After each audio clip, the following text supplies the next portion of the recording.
people who are privileged to serve the country in positions such as Associate Justice, Chief Justice of the Supreme Court, those are positions of high reputitude. And when they have served the country, regardless of all of the complexities that the judiciary is going through, we have to allow them to exit the scene with that respect and honor that they deserve. The Chief Justice served her country. It was a privilege for her to have served in that role. And on the day she's retiring, you don't use the front page of your paper to eulogize all the good things she has done, but you use it to further divide the government, to plant seed of discord. You say the executive is leading with matters. Now, you don't know the whereabouts of the vice president, you don't know the whereabouts of the president, but you assume from your little cubicle that their absence was premeditated and therefore they are leading the country with matters. As a government, we are in no position to determine your hairlines. It's your editorial judgment. If you want to consistently use the front page of your paper to do what I call yellow journalism, sensationalization, and political publication, it's up to you. But the Office of the Vice President issued a statement, and I'm going to read for you verbatim what the Honorable Vice President Office had to say about the erroneous and misplaced publication. The Office of the Vice President of the Republic of Liberia has taken note of today's publication. I will not name that paper, under the caption, "Leading with Matters," concerning the absence of Honorable Jeremiah Kwankun, Vice President of the Republic of Liberia, from the official retirement ceremony of former Chief Justice Siane G.O. on August 15, 2025. The Vice President has consistently demonstrated the highest regard for the judiciary of Liberia, participating in numerous ceremonies, programs, and official functions of the Honorable Supreme Court throughout the tenure of the former Chief Justice.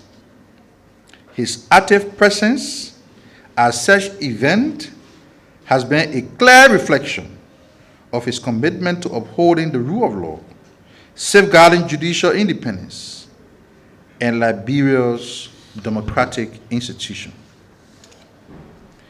The Office of the Vice President wishes to clarify that the Vice President's absence from the retirement ceremony of the former Chief Justice was solely due to his official engagement in Accra, Ghana. The engagement came at the request of his boss, President Joseph Yuma Boakai, who is the President of the Republic of Liberia.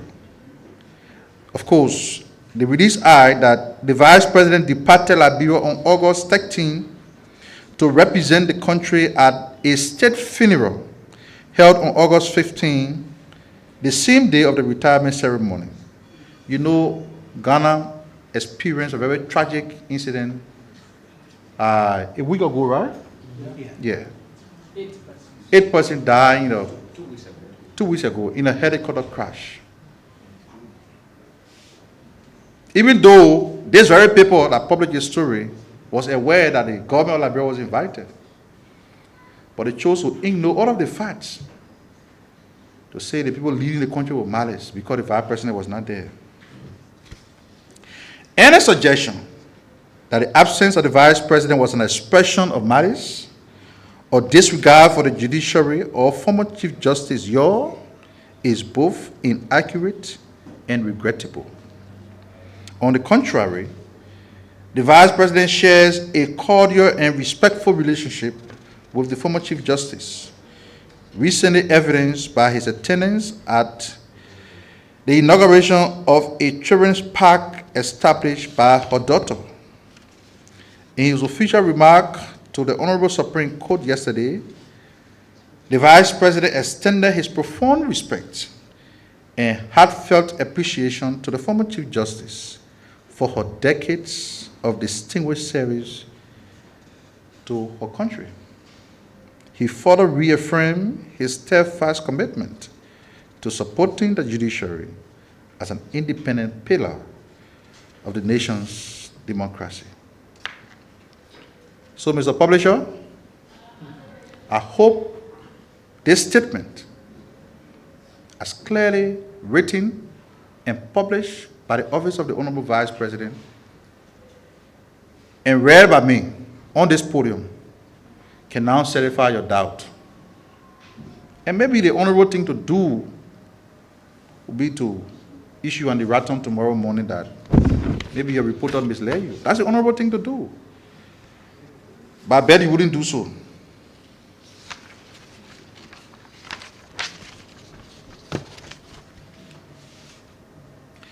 The Liberia Anti-Corruption Commission, through its Education and Prevention Department, has officially commenced the installation of whistleblower boxes at key ministries, agencies, and commissions of the government.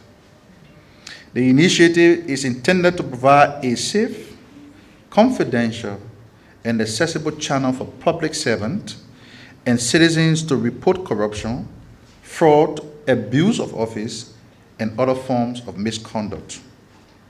Phase 1 of the rollout include installation at the Civil Service Agency, Ministry of Education, Ministry of Commerce and Industry, Liberia National Police Headquarters, Capitol Hill, Zone Depot, Congo Town, Zone 8 Depot, Air Debby, Pinsville.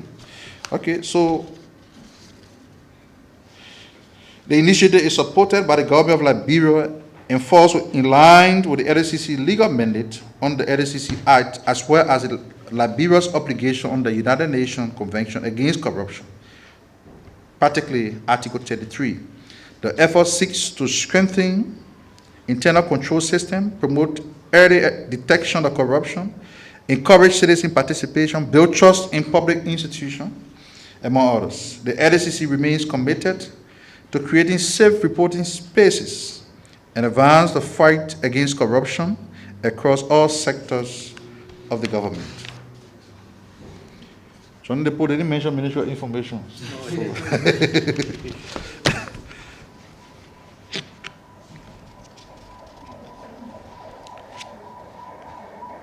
So preparation have been made to hold the first ever Liberia EU Business Forum. And this effort is being led by our embassy in Brussels. So the embassy in Brussels, along with all Liberian diplomatic missions across Europe and the Ministry of Foreign Affairs, is gearing to host the first ever Liberia EU Business Forum, scheduled to be convened in Brussels in February 2026. The forum will focus on 4 pillars within the ARREST agenda for inclusive development: agriculture, roads, tourism, and sanitation. The forum will bring together European entrepreneurs, investors, and diaspora Liberians from all 27 EU member states, along with Liberian governmental actors, including the Ministry of Finance and Development Planning, Ministry of Public Works, Ministry of Information, Cultural Affairs and Tourism, and the National Investment Commission. The forum is also aimed at attracting European investment in Liberia, and details will be announced to the public.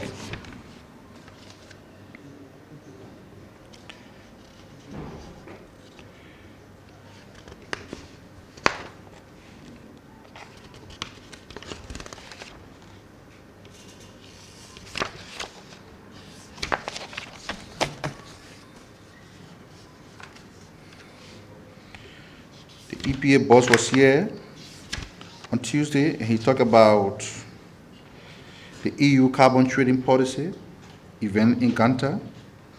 The Environmental Protection Agency is set to host a 2-day national dialogue in Ganta, Nima County, to discuss Liberia's first ever climate change law and international carbon trading policy.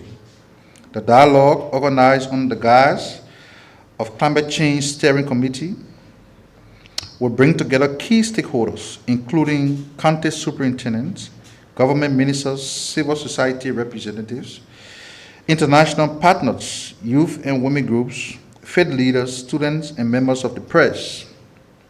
The EPA Director General, Dr. Emmanuel Yuri Yakpawulu, emphasized that the event is intended to ensure full national ownership by incorporating citizens' perspectives before finalizing the draft policy.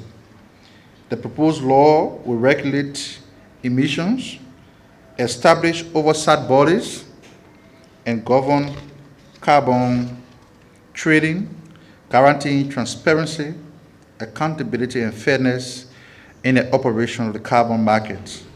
Liberia aims to position itself as a credible participant in the global carbon market while establishing a transparent, inclusive, and rule-based system. The national dialogue approaching, the government is urging citizens, communities, and stakeholders to actively contribute to shaping the country's climate governance framework.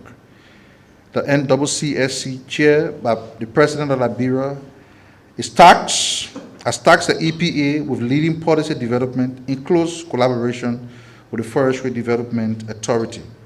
Liberia has also signed an agreement with the Coalition for Rainforest Nations, providing technical support and conducting a full forest inventory to assess the country's carbon stock.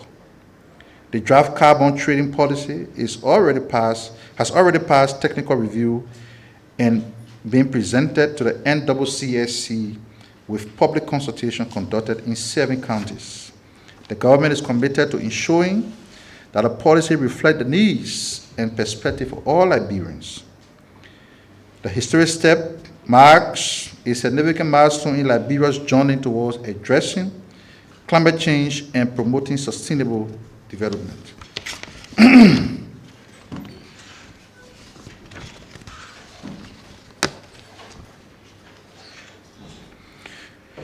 The Ministry of Health has announced significant increase in TB treatment as the success rate has also improved, growing from 76.5% to 78.7% over the same period. Additionally, the treatment coverage has risen from 48% in 2023 to 51% in 2024, following an increase in TB cases notification from 7,714 to 8,093 cases. These indicators reflect the country's steady progress in the fight against tuberculosis. To sustain this progress, the Ministry of Health, under the National TB Strategic Plan and the Arrest Agenda for Inclusive Development, has embraced new innovation to transform TB prevention, case detection, diagnosis, and treatment. As part of this effort, the Ministry of Health has begun deploying digital X-ray machines equipped with computer-aided detection (AR) technology for TB screening. In addition, the TB LAM and Gene Expert machine have been distributed to 26 sites across the country to enhance